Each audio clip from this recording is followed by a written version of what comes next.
Assalamualaikum warahmatullahi wabarakatuh. Bismillahirrahmanirrahim. Ya, di video ini saya akan sharing kepada teman-teman semua, kepada Anda sekalian, tips merekrut banyak pasukan penjualan dan bikin pasukan penjualan itu loyal. Bukan royal ya, tapi loyal. Oke, ya. Siapa sih yang nggak pengen bisnisnya punya pasukan penjualan? Nah, tapi sebelum bahas tips dan caranya, ya kita clearkan dulu. Pasukan penjualan ini sering disebut sebagai reseller, distributor, agen, affiliate, kemudian dropshipper, kemudian maklar, kemudian marketer. Apapun sebutannya, selama dia menjualkan produk yang bukan miliknya sendiri, disebut pasukan penjualan. Ya, sepakat ya. Jadi sepakati dulu itu. Buat teman-teman yang bisnisnya menggunakan pasukan penjualan, saya akan sharing tipsnya untuk merekrut banyak pasukan penjualan dan juga bikin pasukan penjualan itu loyal. Ya, siap penyimak? Oke. Buat Anda yang ingin membuat pasukan penjualan, apapun posisi Anda, bisa saja Anda sebagai seorang owner, bisa juga Anda sebagai seorang katakan distributor atau perwakilan atau agent, bisa ya. Jadi banyak juga bisnis yang sebagai pasukan penjualan tapi dia punya pasukan penjualan lagi. Dan itu sah-sah saja, ya. Oke, gimana caranya merekrut? Yang pertama, kita siapkan media rekrutmennya. Kita mau rekrut di mana? Mau media online kah? Media offline kah? Yang jelas yang harus diperhatikan adalah jangkauan medianya. Jangkauan media menyentuh berapa banyak orang. Semakin banyak orang yang bisa dijangkau, semakin bagus. Apalagi jika orang tersebut adalah marketnya atau target market. Nah, ini perlu diperhatikan. Ya, jika Anda menggunakan media online seperti sosial media, pilih media-media yang punya jangkauan bagus. Seperti Facebook, Instagram, TikTok, YouTube juga boleh. Ya. Yang jelas jangkauannya harus masif lah ya. Nah, kalau Anda punya media sosial tapi merasa selama ini kayaknya medsos saya tuh biasa-biasa aja, nggak rame-rame amat, itu gimana? Atau bahkan mungkin cenderung sepi. Ya, Anda silahkan gunakan iklan berbayar. Karena iklan berbayar ini memungkinkan Anda untuk menjangkau jauh lebih banyak lagi ketimbang Anda menggunakan media organik. Kalau offline, ya Anda jangkau orang-orang yang mungkin Anda bisa buat pengumuman, bisa buat undangan, bisa buat woro-woro, ya, secara terbuka atau lewat online, yang nanti pertemuannya bisa secara offline. Namun jika Anda tidak memiliki katakan kemampuan untuk membayar iklan, ya mau nggak mau Anda harus optimasi. Ya, ini kalau menggunakan media online ya. Optimasi, perkuat engagementnya, berinteraksi biar dikenal orang, ya, gitu. Jadi pertama sebelum merekrut itu pastikan media rekrutmennya telah siap menjangkau banyak market, ya, itu dulu, ya. Yang kedua, kita bangun kepercayaan atau otoritas. Kepercayaan ini trust ya, atau otoritas. Kenapa?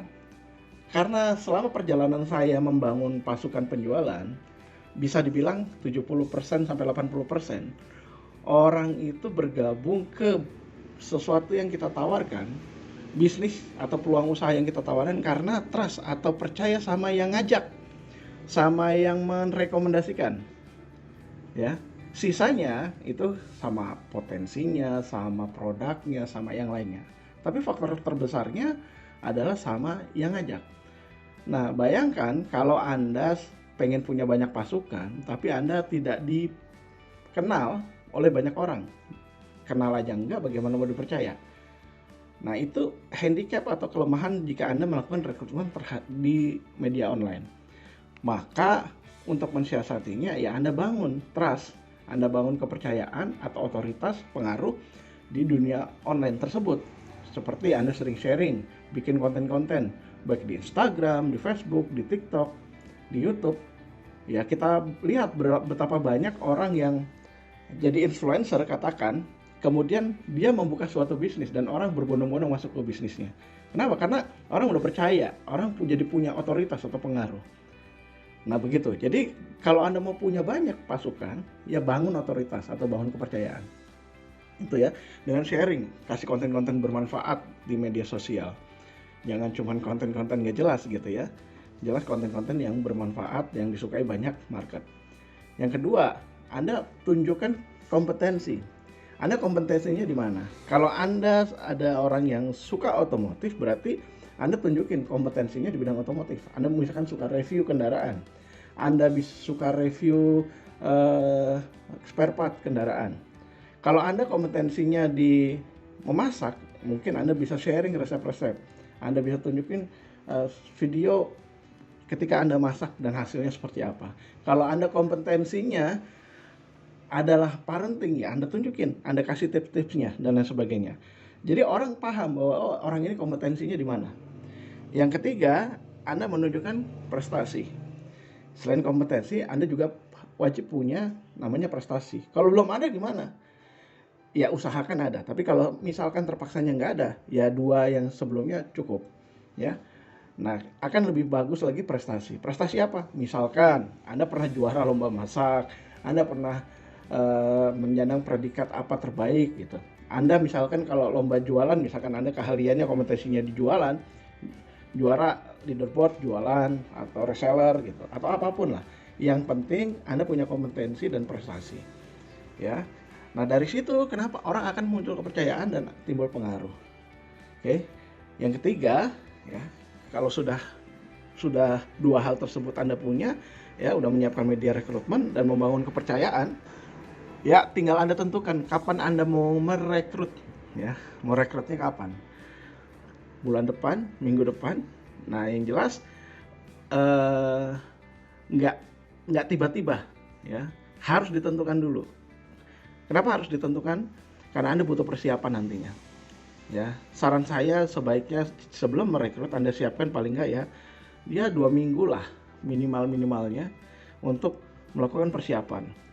Nah, waktu merekrut juga usahakan beri batasan penutupannya. Walaupun misalkan bisnis Anda membuka pasukan penjualan atau buka reseller selamanya, kapanpun mau daftar boleh, tapi tetap aja Anda beri batasan waktu untuk mereka tidak menunda untuk gabung.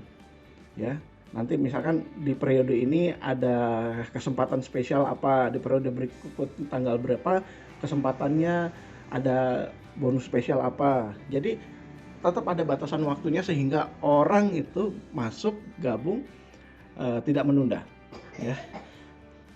Nah, yang keempat, siapin penawarannya. Ketika udah menentukan waktunya, siapin penawarannya atau siapin apa yang mau ditawarkan sehingga orang mau nanti direkrut untuk bergabung di peluang kita dengan penawaran yang memikat dan sulit ditolak. Nah, kalau penawarannya udah memikat dan sulit ditolak, ya mau nggak mau akhirnya gabung. Nah, biasanya apa yang ditawarkan? Pertama, kemudahan. Kita kasih tahu kemudahannya kalau di tempat kita, gabung di tempat kita tuh apa aja. Misalkan modalnya kecil atau bahkan nggak perlu modal, barangnya nggak perlu nyetok, nggak ada risiko, ya gampang, jadi nggak usah susah-susah mesti packing segala macam, nggak usah, ya. Kemudian sudah ada fasilitas amunisinya, ya tinggal pakai aja, copywriting sudah ada, tinggal pakai, itu termasuk kemudahan, ya. Kemudian daftar cuma tinggal isi formulir, itu kemudahan. Oke, kemudian yang kedua, jelaskan potensinya. Penawarannya jelasin potensinya. Potensinya kalau bergabung itu potensinya bagaimana? Bisa dapat hasil misalkan mulai dari 3 juta 1 bulan atau 100.000 per minggu, atau potensinya bisa menghasilkan ratusan juta per bulan. Gitu. Nah, terserah Anda lihatin potensinya. Potensi ini bukan ngawur ya, bukan. Potensi ini adalah hasil yang pernah dicapai reseller sebelumnya atau pasukan penjualan sebelumnya yang tertinggi. Kalau di tempat Anda, pasukan penjualan Anda atau katakan bukan punya Anda, misalkan rekan Anda, itu bisa sampai penghasilan 15 juta 1 bulan. Berarti potensinya bisa sampai segitu. Kalau ada yang sampai 200 juta 1 bulan, ya potensinya segitu. Nah, itu potensi. Ya. Kalau ada yang potensinya sampai 2 miliar, ya potensinya 2 miliar, katakan seperti itu. Gitu. Potensinya seperti apa itu dijelaskan, ya. Nah, itu yang bikin orang juga tertarik. Ya, selama itu nanti Anda bisa menjelaskan secara masuk akal, ya itu akan jadi hal yang menarik. Kemudian yang ketiga, keuntungan gabung. Ya. Kalau keuntungan gabung di tempat Anda apa? Ya, dibandingkan misalkan di tempat lain. Keuntungan gabung di tempat Anda misalkan ada rewardnya, ada pembinaannya, ya. Kemudian ada apa lagi? Ada jenjang karirnya, ada training bisnisnya. Nah, itu keuntungan gabungnya. Yang keempat, value tambahan. Ini beda dengan keuntungan gabung. Kalau keuntungan gabung siapapun, tapi value tambahan ketika Anda daftar sekarang itu dapat tambahan apa? Misalkan bonus video mentoring, bonus ebook eksklusif, bonus produk ini, bonus sabun 2 pieces, bonus pembonus diskon pembelian berikutnya, terserah. Ya, yang jelas Anda kasih value tambahan. Ya, di luar tadi keuntungan, potensi, kemudahan, ya. Ketika dia daftar misalkan dalam jangka waktu tertentu, misalkan dalam 3 hari ini. Yang kelima, kasih batasan berupa waktu dan jumlah pasukan yang diterima dalam periode tertentu. Ini membuat orang nanti akhirnya tidak menunda. Ya, batas waktu selama 3 hari, kalau gabung akan dapat value tambahan tadi apa aja. Ya, dibanding kalau nggak gabung saat ini, ya. Value tambahannya itu dijelasin dan dinilai harganya kurang lebih berapa. Misalkan sabun, 2 buah sabun senilai 100.000. Kemudian 5 buah ebook yang kalau di total ebooknya ini bisa bernilai 500.000. Seperti itu, ya. Dan jumlah pasukan yang diterima bisa aja hanya terbatas misalkan 50 orang. Ya, kalau 3 hari 50 orang, terserah Anda mau pilih yang mana. Nah, itu yang bikin orang akhirnya mau join, ya. Mau gabung. Dan dia nggak akan nunda. Oke? Berarti kalau misalkan medianya bagus, kenceng, kemudian jangkauannya luas, kemudian Anda sudah punya otoritas, pengaruh yang bagus, Anda sudah menentukan waktu rekrutmennya, punya penawaran yang mengikat dan sulit ditolak, udah. Ini mudah sekali, ya. Gitu. Anda juga bisa rekrut misalkan di media seperti WhatsApp kalau Anda punya database banyak. Itu yang saya lakukan juga begitu. Saya punya puluhan ribu database.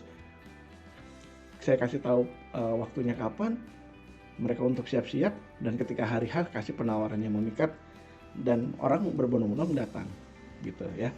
Oke, next berikutnya adalah yang bikin pasukan penjualan itu loyal atau betah tinggal sama Anda atau bertahan lama di tempat Anda, ya. Tapi ingat, pasukan penjualan ini bukan karyawan, jadi Anda nggak bisa berharap mereka selamanya sama Anda. Mereka manusia, mereka dinamis, dan mereka nggak punya ikatan seperti pegawai gitu, nggak. Ya, disclaimer dulu, ya. Oke, yang bikin pasukan pertama, bikin pasukan penjualan loyal itu yang pertama adalah merasakan pertumbuhan penghasilan. Kalau dia merasakan penghasilannya bertumbuh, maka dia akan stay. Kapan dia bolak-balik nggak menghasilkan, berbulan-bulan nggak menghasilkan, dia akan quit. Itu udah jelas, ya. Ya, jarang sekali saya melihat orang yang bertumbuh, penghasilannya naik itu quit. Jarang, kecuali ada faktor X yang sangat krusial, ya. Yang kedua adalah merasakan pertumbuhan kepribadian, baik secara mental, spiritual, ya, ataupun secara sikap. Ya, mungkin dia dapat pembelajaran, ya, secara keilmuan gitu. Dia dapat sharing, tadinya dia nggak bisa closing jadi bisa closing, tadinya nggak bisa main Facebook jadi jago main Facebook, tadinya nggak paham TikTok jadi paham TikTok, tadinya nggak paham copywriting jadi paham copywriting, tadinya misalkan takut ketemu orang, sekarang jadi berani ngomong di hadapan orang banyak. Itu dia kalau ngerasakan pertumbuhan, dia nggak mau quit, ya. Kenapa? Karena itu dinilai dengan uang jumlahnya sangat-sangat tinggi, ya. Sehingga orang, saya udah nyaman ada di sini, jadi ngapain saya keluar? Oke, ngapain saya pindah? Gitu, ya. Yang ketiga, ada trust atau saling menghargai di grup pasukan. Baik si pembina atau owner atau leader dengan pasukannya. Saling menghargai, nggak saling curiga. Ya, menghargai apapun yang dicapai si pasukan, dan pasukan juga menghargai apapun yang diberikan atau dikorbankan leader, pembina ataupun owner untuk pertumbuhan para pasukan. Ketika ada saling menghargai, maka pasukan akan jauh lebih loyal, ya. Kemudian yang keempat, produknya variatif, jadi ada pengembangan, nggak itu aja, produknya bertambah, semakin bertambah banyak produknya, jenisnya, maka kemungkinan omsetnya akan tambah besar, karena jangkauan pasarnya pasti akan jadi lebih luas, ya. Kemudian yang kelima, ada apresiasi berupa penghargaan dan reward. Orang itu kadang ya butuhnya bukan cuma uang, makanan, enggak. Dia juga butuh namanya penghargaan. Ya, saya ada pepatah, ya orang bisa nggak makan 1 minggu, tapi 1 detik nggak dihargai, orang bisa mati, bisa bunuh diri. Itu pentingnya penghargaan. Bahkan Maslow bikin satu teori piramida Maslow, penghargaan itu paling tinggi, puncak dari kebutuhan normatif manusia. Maka Anda berikan apresiasi kalau seseorang berhasil, ataupun apapun yang dia lakukan, yang dia capai, itu berikan apresiasi positif. Maka orang akan senang dan akan loyal sama Anda nantinya. Oke, gitu ya. Itu sekilas 5 tips yang bikin pasukan loyal atau betah. Nah, semoga ini membantu Anda. Selamat praktek. Assalamualaikum warahmatullahi wabarakatuh.